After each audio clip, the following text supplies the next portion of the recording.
deixar o seu código Angular muito mais elegante e bem mais simples de entender, assiste esse vídeo até o final. O Angular é um framework que tem ganhado cada vez mais relevância no mercado de desenvolvimento front-end. E nos últimos anos, ele ganhou diversas atualizações que deu uma mexida bem legal no framework, melhorou expressivamente a experiência de desenvolvimento com o Angular. E na minha opinião, deixou essa experiência bem mais fluida e bem mais tranquila, removendo várias coisas que a comunidade reclamava e achava meio chato ou verboso demais de fazer. E no vídeo de hoje eu vou te apresentar duas features que foram introduzidas nas últimas versões do Angular que eu considero estar dentre as principais features que foram adicionadas no framework. Então, agora bora pro código.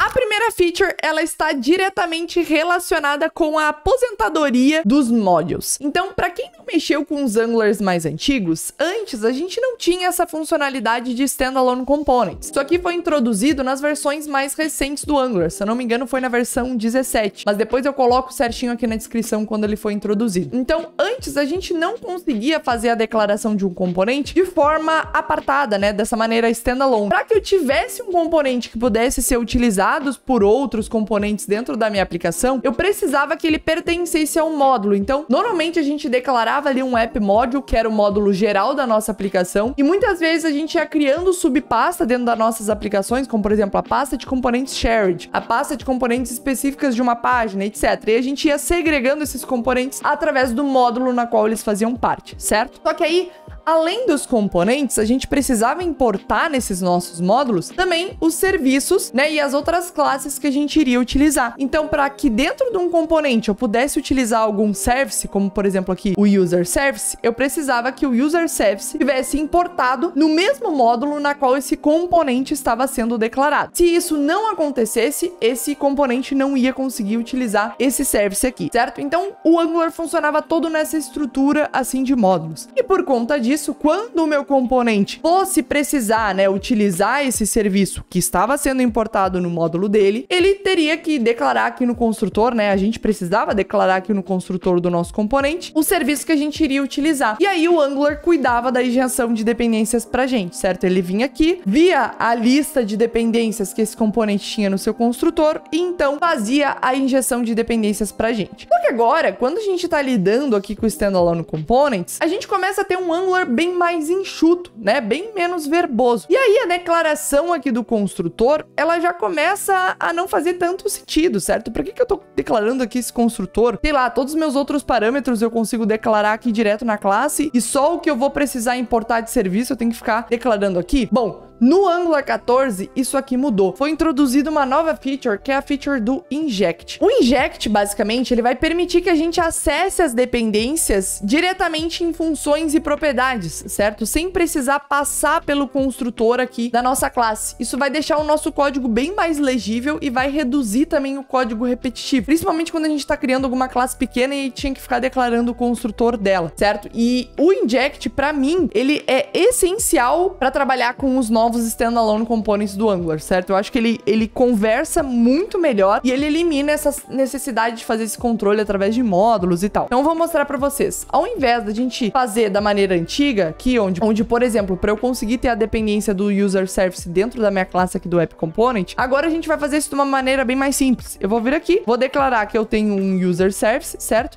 E basicamente eu vou chamar o inject, que vem aqui do Angular Core, e vou pedir para ele injetar uma instância do user service.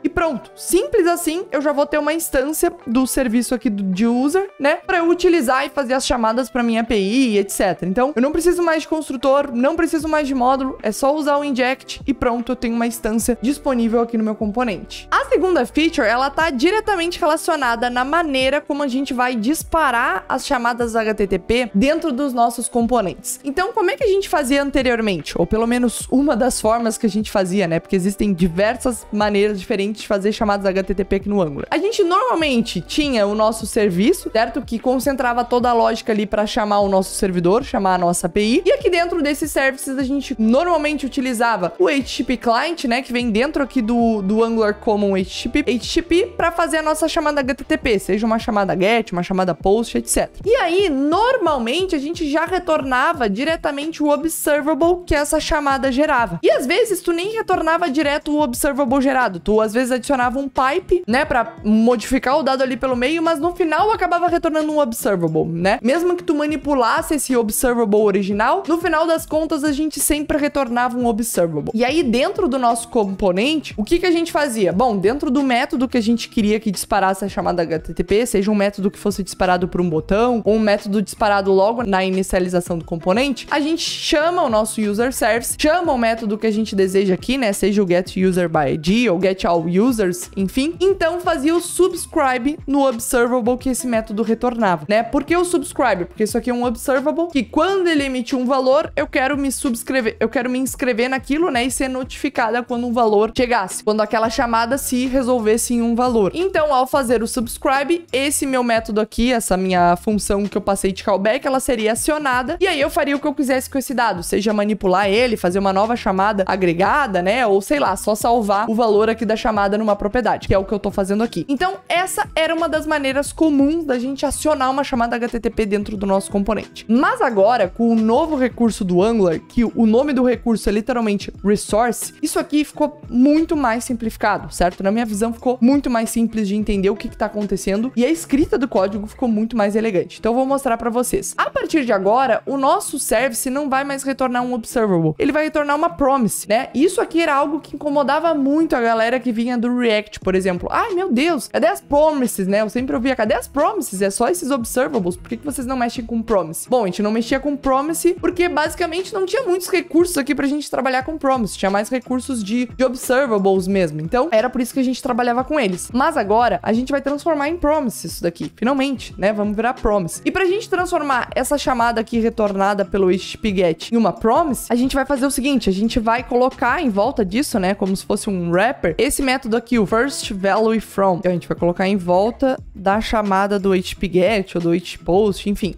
Esse first value from, ele vem do RxJS mesmo, tá? A gente tá usando ainda um recurso do RxJS. O RxJS é um dos melhores amigos da comunidade do Angular, né? Então, beleza, vamos utilizar esse first value from aqui para transformar o valor desse nosso observable em uma promise. Agora que esse meu método aqui, getUser, já retorna uma promise, a gente vai mudar a forma como a gente interage com ele. A gente não vai mais fazer esse subscribe aqui, certo? A gente vai fazer de uma maneira diferente. O seguinte, eu não preciso mais desse ng1init. Digamos que eu queira já inicializar a minha propriedade user com o valor do usuário que eu buscar lá na API. Então eu não preciso mais colocar aquele ng1init. O que eu vou fazer? Eu vou inicializar o meu user chamando aqui o meu resource, certo? E aí esse meu resource, ele vai ser composto por duas coisas. Ele vai ser composto pelo meu request e pelo meu loader. E esse request e esse loader, eles vão ter papéis diferentes. Então, esse parâmetro request é basicamente uma função que a gente vai passar, que vai montar o request que a gente vai imputar na nossa chamada HTTP depois. Mas o mais legal disso é que essa função request, ela também pode monitorar valores pra gente. E aí, toda vez que algum valor que a gente colocou aqui pra monitorar for alterado, ela vai trigar a execução da nossa request novamente. Então, por exemplo, eu vou montar aqui uma request com o meu user ID, que é um signal aqui do meu componente. Então, eu vou ter aqui o meu ID, que basicamente eu recupero de this.userID, certo?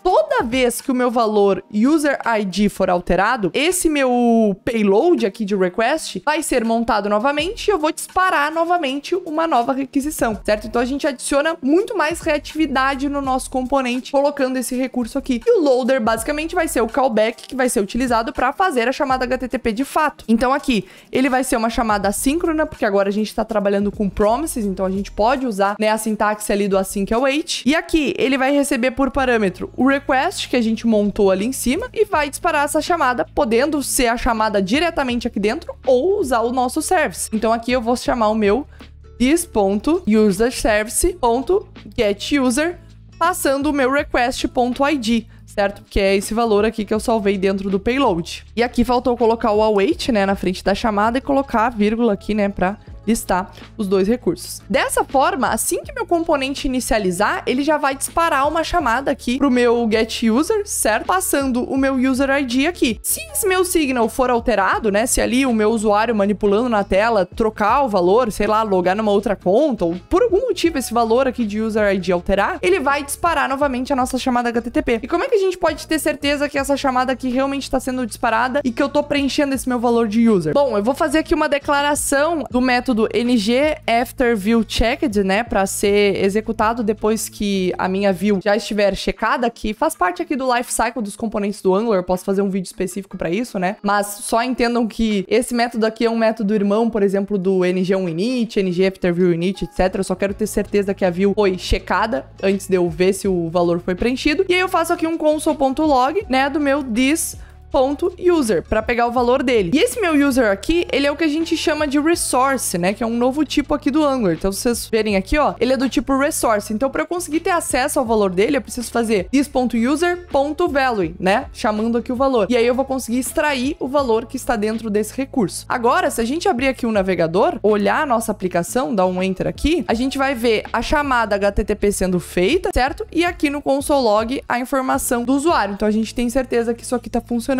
E se a gente não tivesse nenhum request aqui para passar, né? Vou dar outro exemplo para vocês. A gente colocaria aqui o valor como null, né? Eu não tenho nenhum request para passar, não quero monitorar nenhum valor. E aqui no meu loader, eu não ia receber nada, certo? Ia ser não quero receber nada de parâmetro, eu vou só fazer uma chamada de user service get all users. E aí eu vou buscar por todos os meus usuários aqui, mas eu não posso passar esse null aqui diretamente, é só fazer isso aqui, né? Tem que ser sempre um callback, no caso. Então, uma funçãozinha que retorna null, porque esse valor aqui não me importa, certo? Porque a chamada que eu vou fazer, ela não recebe nenhum parâmetro e eu não quero monitorar nenhum atributo ou nenhuma outra dependência aqui da minha classe. Então, voltando aqui pro navegador, ó, se a gente der enter, a gente já vai ver que a chamada para todos os usuários tá funcionando também, ó. Vamos esperar aqui ela completar. Beleza, completou. E então eu tenho aqui a informação de todos os meus usuários e eu tenho o meu componente muito mais elegante e um código muito mais simplificado. Na versão 19 do Angular, que foi a última atualização que lançou, pelo menos no momento que eu tô gravando esse vídeo, teve a introdução de várias novas features, além dessa que eu acabei de mostrar para vocês. Então, eu fiz um post detalhado explicando essas novas funcionalidades na aba comunidade aqui do canal. Inclusive, teve algumas melhorias de performance no framework também. Eu deixei o link do post aqui na descrição do vídeo para quem quiser ler depois e ficar por dentro dessas mudanças. E para quem é membro do canal, tem material exclusivo também explicando cada um desses recursos com um exemplo de código, links úteis de documentações e também os artigos complementares para vocês darem uma lida. É só olhar lá na nossa aba comunidade dos membros que o link do material tá lá. E se você gostou desse vídeo, claro, não esqueça de deixar seu like, se inscrever aqui no canal. Isso ajuda demais aqui o nosso canal, faz com que o canal cresça e alcance novas pessoas para que eu continue trazendo cada vez mais conteúdos gratuitos aqui para vocês. Esse vídeo vai ficando por aqui e nos vemos na próxima live ou no próximo vídeo.